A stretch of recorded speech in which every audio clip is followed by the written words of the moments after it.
Man, that always happens. Why does that always happen? Every time I get close to the halfway mark to parallel squatting, I feel like my hip is heavy. It's like I feel like a big rock or a pebble or stone is in my hip. It's blocking my movement. What's going on?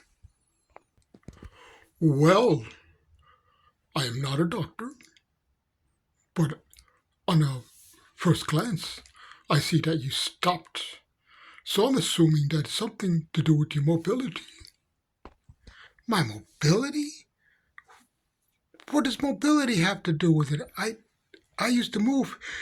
I used to move like a teenager before. Why ain't I moving now? So can you be more specific? What is ruining my mobility?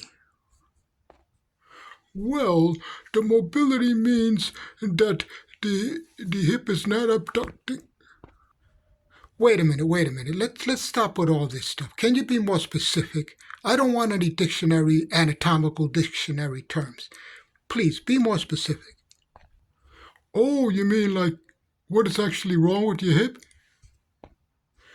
Duh, yes, of course. What is wrong with my hip that's preventing me from squatting?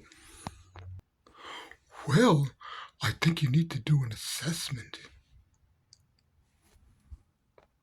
Okay, so what the heck is an assessment? Show me. Oh, there are several assessments. But first of all, this video is not meant for recommendation or advice. This video is strictly meant for educational purposes. Now, when it comes to assessments, there are specific assessments for movement. And these assessments tell you which location, which areas are being in your hip, which specific areas in your hip are being affected, because no one movement assessment, there is no one single panacea for the hip problem.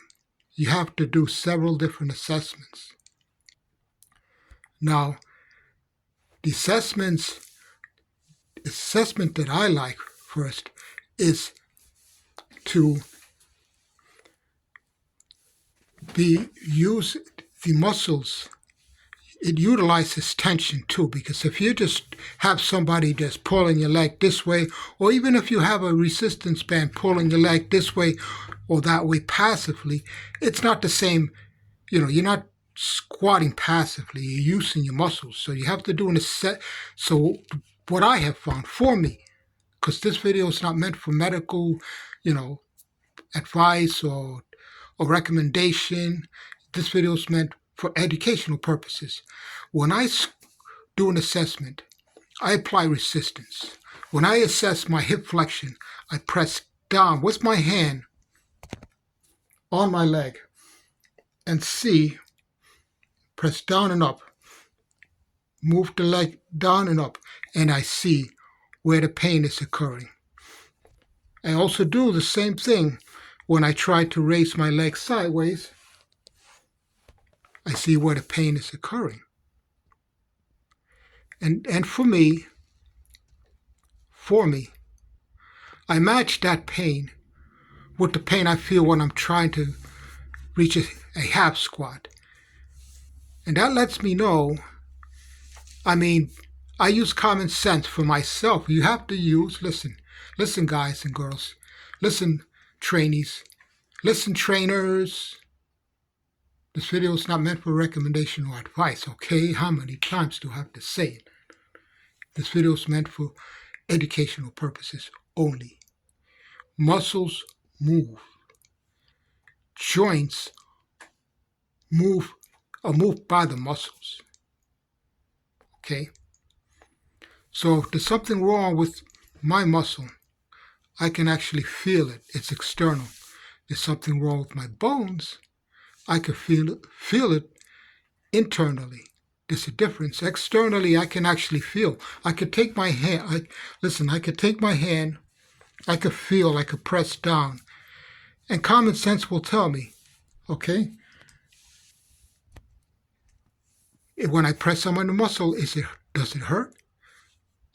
Or when I move, do I feel the pain deeper? If I feel the pain deeper,